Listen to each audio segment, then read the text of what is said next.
Hello friends, അപ്പോൾ ഇന്ന് ഞാൻ ഉണ്ടാക്കാൻ പോകുന്നത് ഒരു നെയ്മീൻ പാര ഒന്ന് വറക്കുന്നതാണ് ഞാൻ കാണിച്ചു കൊടുക്കുന്നത്.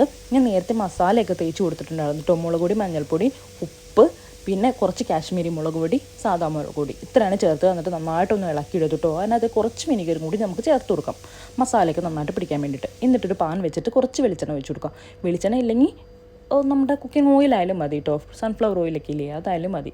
അതിനകത്തേക്ക് നമുക്ക് ഈ കഷ്ണങ്ങൾ കൂടി പറക്കി വെച്ച് കൊടുക്കാം. എന്നിട്ടൊന്ന് മൂട്ടി വെച്ചിട്ടാണ് വേവിക്കുന്നത്, കാരണം ഇതിനകത്ത് നല്ല ദശയുള്ള മീനല്ലേ, അപ്പോൾ നന്നായിട്ട് ഉള്ളൊക്കെ വേവണ്ടേ. അതിന് വേണ്ടിയിട്ട് ഞാൻ ഒന്ന് മൂടി വെച്ചിട്ടാണ് വേവിക്കുന്നത്.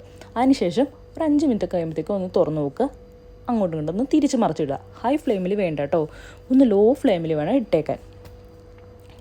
അപ്പം ഞാനൊന്ന് മറിച്ച് കൊടുക്കുകയാണ് കേട്ടോ. ഈ മസാല നിങ്ങൾക്ക് കത്തിയോണൊക്കെ തോന്നും, പക്ഷേ കത്തിയതൊന്നുമല്ല കേട്ടോ. ആ മസാല, പുറത്തുള്ള മസാല ഒന്ന് കരിഞ്ഞതാണ്, ഒരു ബ്രൗൺ കളറായതാണേ, അല്ലാതെ കത്തിപ്പോയതൊന്നുമല്ല. നല്ല ടേസ്റ്റ് ഉണ്ടായിരുന്നു കേട്ടോ. എല്ലാവരും മറക്കാണ്ട് ഇതുപോലെ ഒന്ന് ട്രൈ ചെയ്യണേ. ദശയുള്ള ഏതൊരു മീനും ഇങ്ങനെ കുക്ക് ചെയ്യണമെങ്കിൽ നല്ല ടേസ്റ്റ് ഉണ്ടാവും കേട്ടോ.